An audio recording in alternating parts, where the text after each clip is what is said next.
To provide a briefing on winter weather that we are expecting to impact New York City tomorrow, Tuesday, February 13th.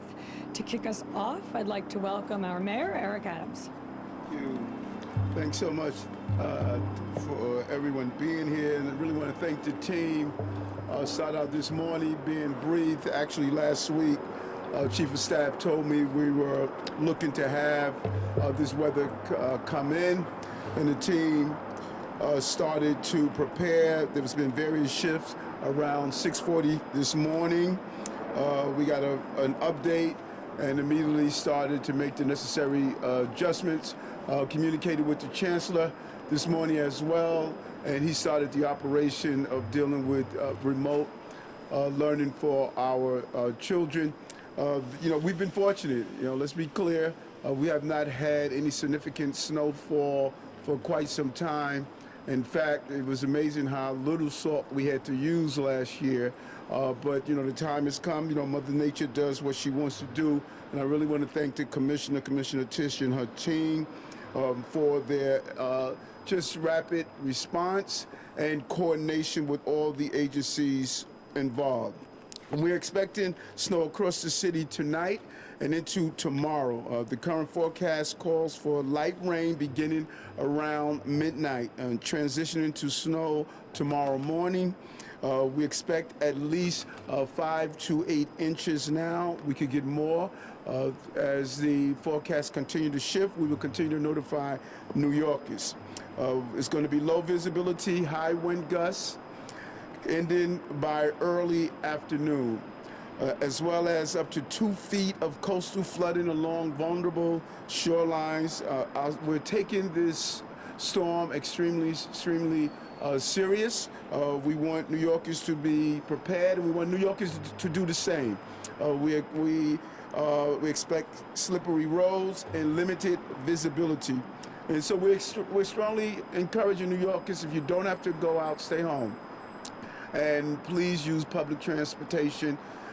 We want to minimize the number of vehicles on the road so that our apparatus and vehicles can actually deal with the removal of snow and make our movement in the city more feasible. Our team has also been coordinating closely with the governor's team, Governor Hochul's team in advance of the storm. All relevant city agencies have been activated and preparations are underway. Source spreaders and plows are ready to go. And again, just really want to commend DSNY, the entire team. They're ready, they're prepared, and the commissioner is going to coordinate their efforts with our other city agencies. And so we're doing everything in our powers to keep New Yorkers safe.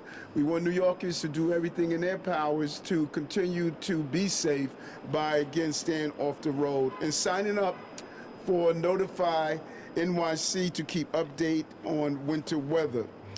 City services will continue to be available for New Yorkers tomorrow, and we will continue to serve the city.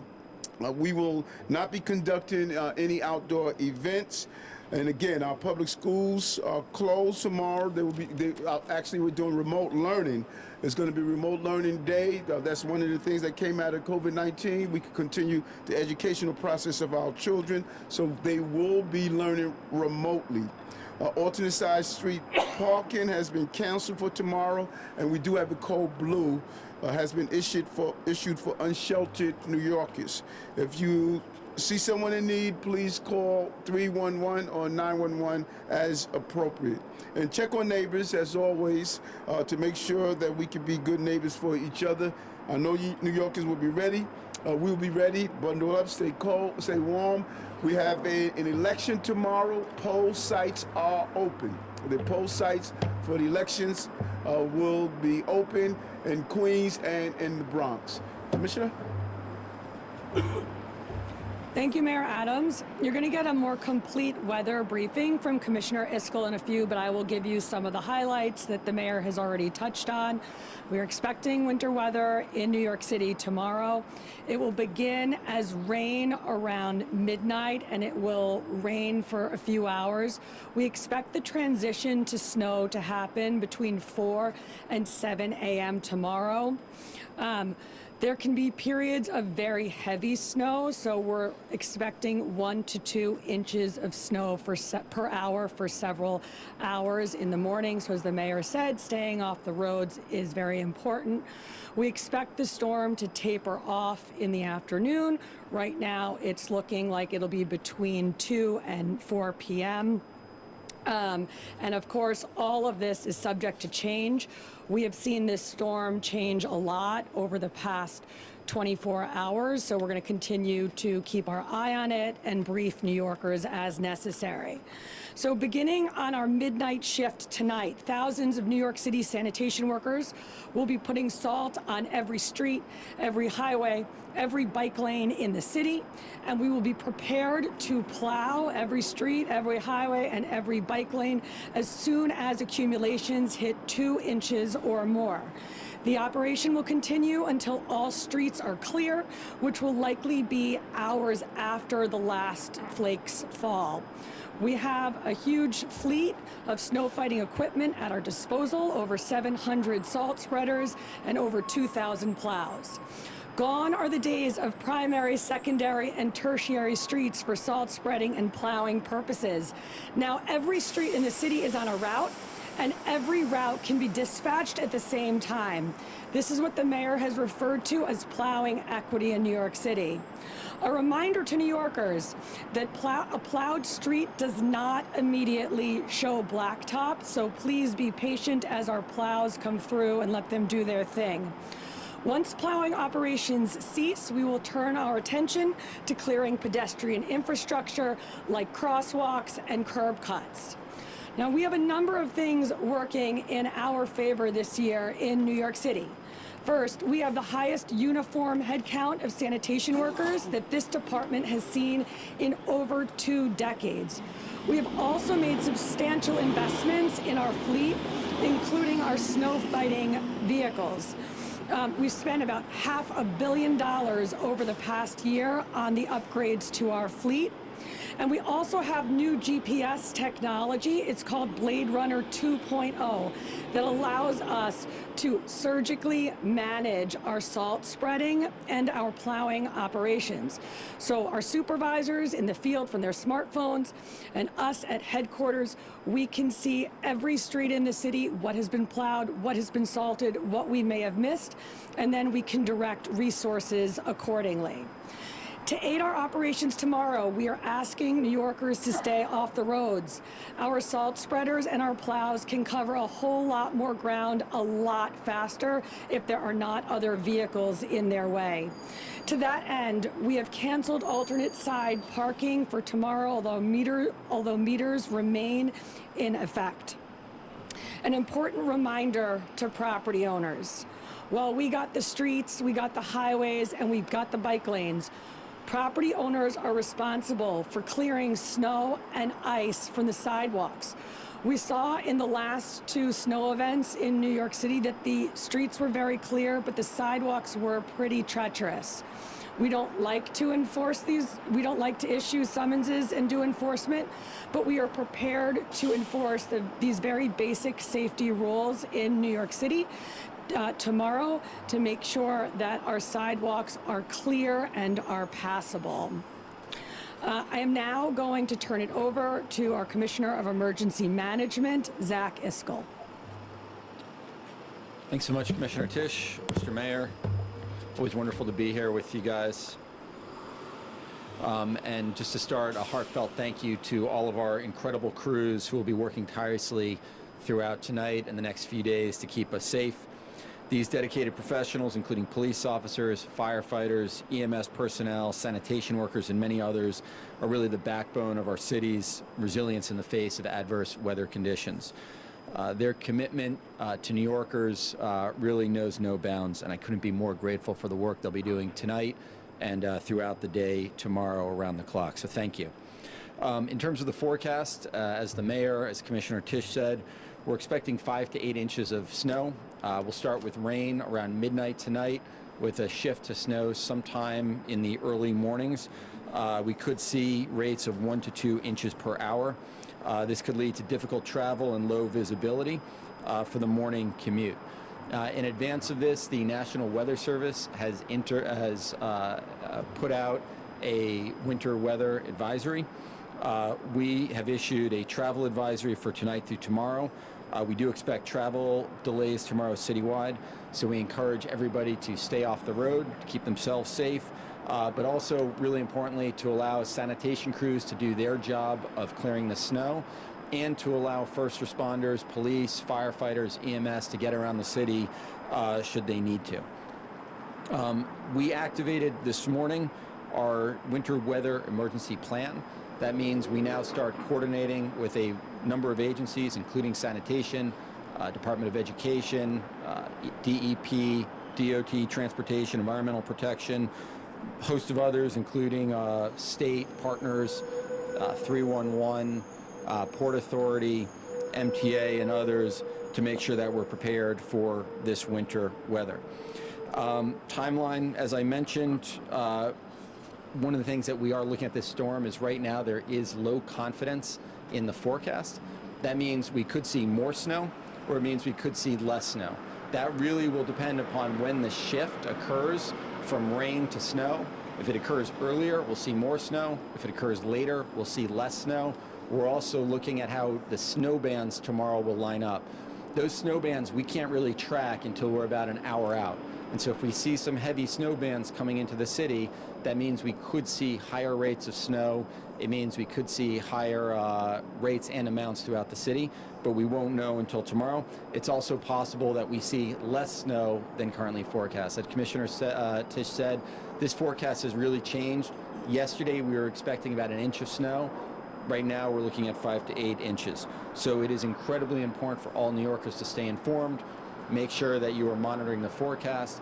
Make sure that you sign up for Notify NYC, available in 14 languages, over 1 million subscribers, available by calling 311, by downloading the app, or by going to nyc.gov/notify to make sure you have the most relevant information. The other thing I want to flag is with the forecast, there's always multiple hazards that we need to be aware of. And one of the places people often get in trouble is when we look at one hazard, snow, and we don't pay attention to the other ones. So there are potentials with high gusts of winds tomorrow in combination with the snow of leading to reduced visibility that could really impact roadways. The other thing that we're looking at is potential for minor to moderate coastal flooding in and around Jamaica Bay, parts of the Sound. So that's areas like Broad Channel, Hamilton Beach, parts of the Rockaways, up to City Island. We're looking at that really in local areas between 11 a.m. is the high tide mark, but that could continue on to about 2 p.m. So really important that all New Yorkers are paying attention not just to the snow, but the other hazards. There's also potential disruptions to the evening commute as there are remnants of slick roads and precipitation on those roads. So be careful even after the snow stops. A couple of last things. Code Blue, enhanced Code Blue is in effect. So as the mayor said, if you see a homeless New Yorker, if you see somebody vulnerable, please call 311 or 911. We have teams that will be going out to try and get our most vulnerable off the streets. And then as the mayor said, tomorrow is also an election day. Always important for everybody to vote. We have 46 polling locations that will be open in the Bronx and Queens. 38 of them are public schools, 2 are NYCHA facilities, 6 are private facilities. We are working very, very closely with elections to make sure that those sites are open and running. that will be salting, that will be shoveling, and want to just give a big shout out and thanks to the election workers who will be going out early in the morning at 5 a.m. to make sure that those sites are open. Finally, make sure you're monitoring the forecast, and again, we'll always be pitching Notify NYC. Thanks so much, and back over to you, Commissioner Fish. Thank you, Commissioner Iskell. Next, we will hear from our school's chancellor, Chancellor Banks. Thank you so much, Commissioner, and good afternoon, everyone. So yes, schools will be, we're not saying closed tomorrow. Schools are shifting to remote learning, and that's an important distinction. When we say schools are closed, then officially that does not count as a day for us as relates to state law. Our schools are still in session, just differently. And so the long gone are the days of just a snow day and everybody just has off. So we're gonna have a big snowstorm, most likely, but our students, we expect for them to be fully engaged. It is important to note, it is what we refer to as a synchronous day, school day. And what that means is that if your child's as an example, in the 3rd grade, they will show up online with their teacher at the same time that they would normally do it in school, and have a regular session of school and simulate it much in the way that it would be as if they were already in school. So the mayor and I spoke early this morning, and he gave the word that we should start the preparation. We notified all of our superintendents, our principals, teachers have now all been notified, and parents are being notified in real time as we speak. And one of the things that was most important that I shared with the mayor was that in order to do this effectively for a school system this large, you need as much time to prepare and to be ready and to let parents know so that they can be ahead of the game. That's why we're really happy to have this press conference here at this moment. So we will have no school tomorrow during the day. We will have no after-school programs that are taking place tomorrow. We're certainly hopeful that we will be back in sound order the following day and ready to go. But we feel really good about this. We've taken some time as a school system to do simulations and to prepare for this. And it's one of the good things that, in fact, emerged from the pandemic was our preparedness to be ready for moments like this. And I think the school system is more than prepared. We'll be assessing our effectiveness every step of the way.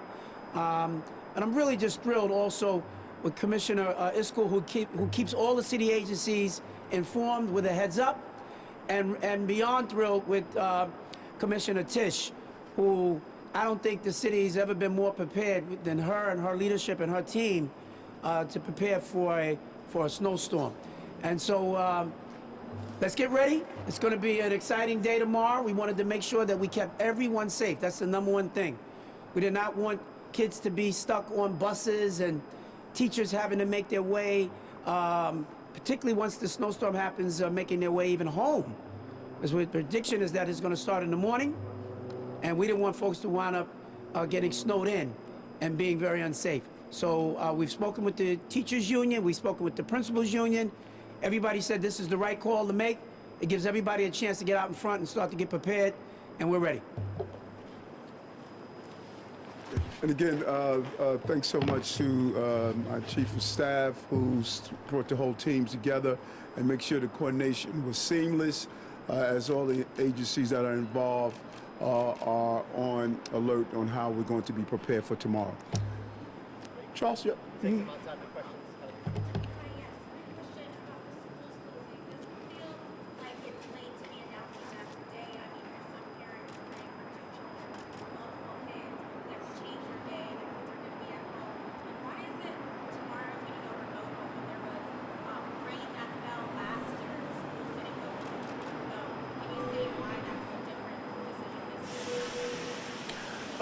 Well, first, no is not late. As we stated, I think 6:40 was exact. 6:40, we got the update on what we were dealing with. And so immediately we did not wait for the 12 noon press conference to notify parents, teachers, superintendents, principals. We spoke with the chancellor this morning and immediately shifted into gears. So we wanted to give the maximum amount of time so we can prepare. Mother Nature shifts. This is not our call, it's Mother Nature's call. And as soon as we can make the right call and not a premature call, we did so. And, you know, kudos to making it earlier to give parents and families the maximum amount of time. When it comes down to why we didn't close on a rain day in comparison to now, these are the calls we make. We sit down with the entire team and say we at a weather point where we need to close schools. We did not believe we were at that point when it was raining, just as we didn't believe back during COVID that we should close schools. We make the call based on the safety, preparation, and the ability to our children and families to get to the school, and we make the call the best way we can, and we did it the right way this time. Yes. Hold on one moment. Charles. Sorry, just one thing to add to that. I think one thing that also just needs to be brought up, and the mayor touched on this as well, is there's a big difference between forecasting for rain versus forecasting for snow. Snow generally, and I put a lot of emphasis on that word generally, you have a little bit more lead time in terms of the forecast. Rain is much more difficult to forecast than rain, but as the mayor said, you know, it's also different impacts in terms of the potential threats to kids. This one is something that was made incredibly early. Usually in the past, that decision to go remote or that decision to cancel school is usually made the morning of. And again, that's because of the constraints of the forecast. Why do the children of New York City today not get to experience what young Eric Adams experienced, which is just a snow day? Why can you not just say tomorrow is a snow day? Well, several different reasons. That's a great question. One of the most important aspects of it is that we came into the school year with our children falling behind. COVID took months, if not years, away from the education and the socialization of our children. We need to minimize how many days our children are just sitting home making snowmen like I did, and they need to catch up. You know, the chancellor has done an amazing job. We're outpacing the state in reading and math, and we don't need to slow down. We need to keep our foot on the pedal. And so whenever we can use technology to do so, we're going to do so. I did not have internet or remote learning as a child. I wish we would have, but we have it. We better use it because we have to catch up and exceed where we are. To that effect, just real quick, I'm going to do for Chancellor really quick. There are already some message boards among parents who are saying, I'm not going through this. They can't log on to the Zoom, can't click over here. They're getting sort of PTSD from what happened during the pandemic. So are you giving them any kind of chancellor's permission at a certain point? If it doesn't work tomorrow, take the kids out to Prospect? Or is that not how it's supposed to work? You're really trying to get in that park to just have a regular snow day at NYC, yeah. Listen, the goal here is for us to effectively be able to deliver instruction for our kids, as the mayor said. Whenever you're dealing with technology in a system this large, there are always glitches. We want to minimize those glitches because we want our students engaged. And, you know, by 3 o'clock, the school day is over. They have plenty of time to get out in the snow and still have some fun. So we don't want the kids to not have fun, right? I'm not a Grinch. But we do want them to be able to be actively engaged in school and get the most out of it. And the goal is to really make sure that we're getting it right. And when there are some glitches, we'll have help centers and whatnot to help get our parents through. And just, Zach, are you planning to... Yeah, hold on. Cause I want to go back. I want to go back before Zach touch on this. Listen, snow days, my mother had to walk us to school with her arthritic knees. If you are a parent and you are not willing to navigate a computer for your child, that's a sad commentary. That's a sad commentary. Clicking on, figuring out how to navigate that, use it as a teaching moment on how to get it online and how to get it up, showing our children that difficulties come and we overcome that. That is what it's all about. So you can't tell me that mommy took me to school with her arthritic knees in a snow day and you are frustrated about lining on to a computer. That's not acceptable to me.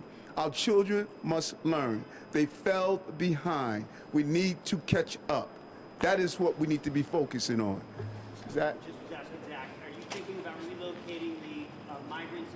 Bennett Field or any of the outdoor locations? We're not. Those structures, the reason we evacuated in the past is because of high winds. We haven't hit any of those triggers. There's no concerns for flooding. We have a snow removal plan in place. And as we said before, those structures are designed to handle inclement weather, right? So the rooftops are at a certain pitch that the snow comes off. They're also kept at a certain temperature that when snow hits it, it melts. Should we get really heavy snow, we have large rakes we can use to remove the snow from the tops of the tents. We have a snow removal plan to be able to remove snow from the grounds, but there's no need or no plans at this time to have to evacuate Floyd Bennett Field or any of the other tent facilities. Hi, Mr. Mayor. How are you? I have the opposite question, Helen. Yes. Since the weather, I mean, there's a lot of uncertainty, why make the call to close schools so early? Why not wait? Like, we still have like the whole afternoon to make the announcement, maybe after 5 parents will still have time to absorb it. You know, there are a lot of working parents, they rely on school, daycare. There's free breakfast, free lunch for many kids. That's their only meals of the day. I'm sure you thought about those considerations, and I just want to know why so early? Well, you know, it took me over 2 years to reach a point where I can finally see a living example of what I stated. 8.3 million people, 35 million opinions. No matter what we do, there's going to be this. And so what we must do is be leaders and make the call not based on the loud voices, but based on our analysis of the circumstances that we are in. Because if we close the school early or we close it late, they're going to be what you and Kelly has just went through. This is a team. We got to make the right calls, and we have to do what's best for our students. I remember during COVID, everybody told us close the schools, close the schools, close the schools. We did the analysis. It was a smart thing to do. It was the right thing to do. It was the safest place for our children at the time. We're doing that once again right now.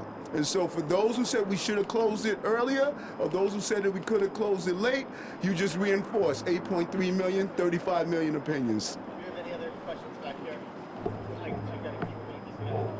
Okay, no, I'm sorry, we got Yeah, let me update the shooting. Yeah. Okay, we had a shooting this afternoon, earlier in the day. It appears as though it's still under investigation. I can only give you the preliminary facts that the leadership executive team gave me. There was a dispute, a domestic dispute appears to be between 2 brothers. The police officers responded, and when they entered the residence, one of the subjects had a gun pointed towards the police. Is still being under investigation of what the gun was. They discharged a round, struck him in the stomach, and now they're getting a final analysis. It appears as though he's likely, or he may have gone DOA while we're here, but that's still an investigation. There was no injury to police officers, and one officer went to medical treatment based on what's normally the ringing in the ear that comes from after a discharge of that nature. But as we get more, we will update you and let you know more. Okay. I